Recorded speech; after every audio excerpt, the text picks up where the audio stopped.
VIP সুইটে পৌঁছে রাহুল আর অমৃতার দিকে তাকিয়ে অঞ্জলি আন্টি বললেন, তোমরা কিছু মনে করো না প্লিজ, বাইরে আমি ওইভাবে কথা বললাম বলে। ইচ্ছে করেই আমি অমৃতাকে বললাম যে একজন বিশেষ ব্যক্তির সঙ্গে আমি ওর দেখা করাতে চাই।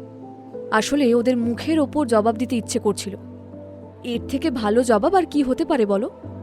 অমৃতা আর রাহুল দুজনে পরস্পরের দিকে একবার তাকিয়ে চোখ ঘুরিয়ে নিল। এলগিন রিসর্টের সবচেয়ে বিখ্যাত ডিশ কন্টিনেন্টাল আর ইন্ডিয়ান ডিশ সাজানো হয়েছিল টেবিলে। অমৃতা অবশ্য বলল সে শুধু অল্প নুডলস খাবে। খেতে খেতে গল্প চলতে লাগলো।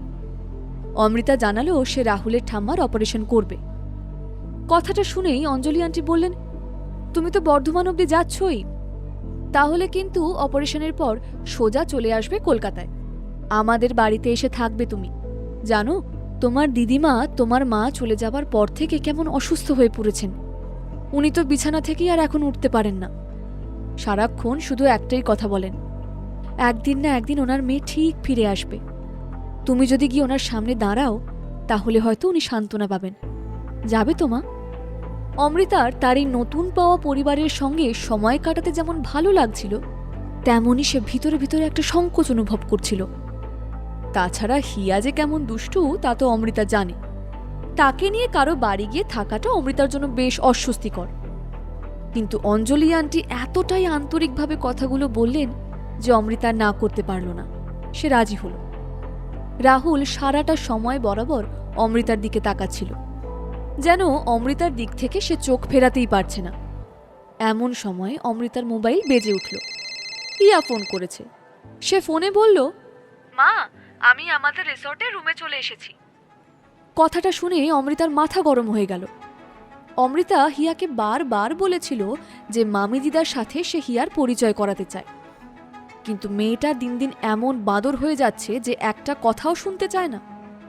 অমৃতাকে রাগ করতে দেখে অঞ্জলি দেবী অমৃতাকে বললেন, আহাগো, বাচ্চার উপর এত রাগ করো না অমৃতা, ওরা তো শিশু, কি বোঝে বলো?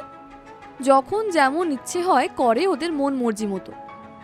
আমরাই বরং খাওয়া শেষ করে ওর সঙ্গে গিয়ে দেখা করে আসব। অঞ্জলি দেবীর কথা শেষ হওয়ার আগে অমৃতার মোবাইল আবার বেজে উঠল। ফোনটা ধরে দু একটা কথা বলার পরেই ফোনটা রেখে দিয়ে অমৃতা উত্তেজিতভাবে বলল, মামিমা, আমাকে এক্ষুনি একটু যেতে হবে, প্লিজ কিছু মনে করো না। কথাটা বলে অমৃতা আর দাঁড়ালো না, প্রায় সঙ্গে সঙ্গেই বেরিয়ে গেল ভিআইপি সুইট থেকে। অঞ্জলি দেবী অমৃতার এমন আচরণে ভীষণ অবাক হয়েছিলেন, কিন্তু রাহুলের কাছে অমৃতার এমন আচরণ খুব একটু অবাক করা কিছু নয়।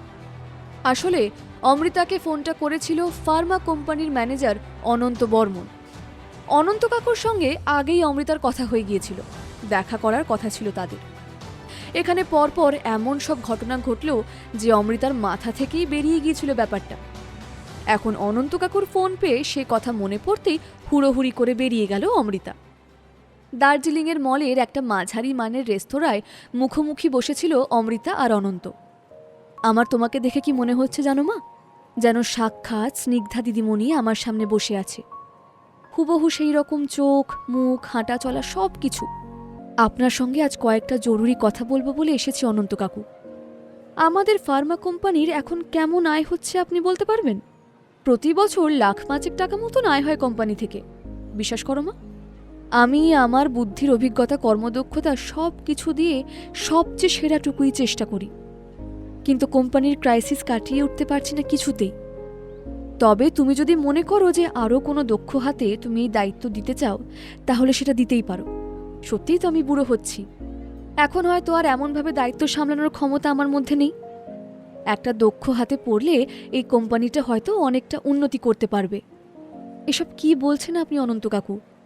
আমি তো আপনাকে এর আগেও বলেছি, আমি এই কোম্পানির কাগজে কলমে মালকিন হলেও আসল মালিক আপনি। এতগুলো বছর ধরে আপনি এই কোম্পানিটাকে বুক দিয়ে আগলে রেখেছেন, এর উত্থান পতন সব কিছু নিজের হাতে সামলেছেন। আপনার দক্ষতার উপর কোনো রকম সন্দেহ করব আমি? আপনি ভাবলেন কি করে? এসব কথা বলতে আমি এখানে আসিনি, আমি তো অন্য একটা দরকারে এসেছি আপনার কাছে। অমৃতার কথা শুনে অনন্ত বর্মন লজ্জিত হলেন, পাশাপাশি তার খুব ভালোও লাগলো। স্নিগ্ধা দিদিমণির মেয়ে স্নিগ্ধা দিদিমণির মতোই হয়েছে, তেমনই নরম মন আর তেমনই মাটির কাছাকাছি মানুষ। অনন্ত বললেন, বলো মা, কি জানতে চাও? যদি জেনে থাকি নিশ্চয়ই তোমায় বলবো। আমি এই কোম্পানির ব্যাপারে একটু জানতে চাইছিলাম। মানে এই কোম্পানিতে কি এমন কোনো ঘটনা আছে যেটা আমি জানি না? না তো মা, এমন কি ঘটনা থাকবে বলো? সবটাই তো খোলা খাতা, তুমি চাইলে হিসেবপত্র দেখতেও পারো। আমি কর্মচারীদের দিয়ে যতটা সম্ভব সবটা আপডেট করিয়ে রেখেছি, তোমার বুঝতে কোনো অসুবিধা হবে না। না না, আমি ঠিক সে কথা বলছি না। মানে ধরুন এমন কোনো বড় ঘটনা যার সাথে অতীতে বা বর্তমানে এই ফার্মা কোম্পানির যোগ আছে। আসলে অমৃতা সূত্র খুঁজতে চাইছিল।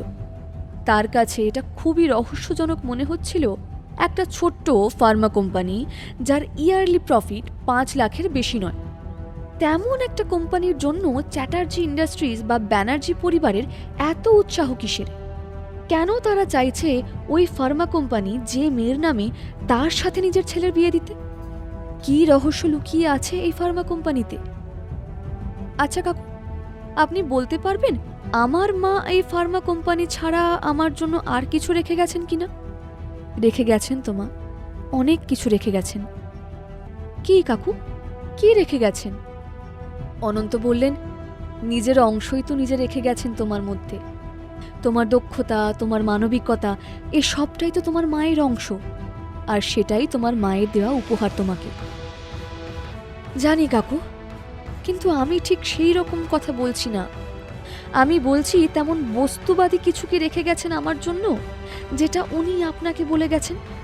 আসলে আমি তো মাকে দেখিনি কখনো।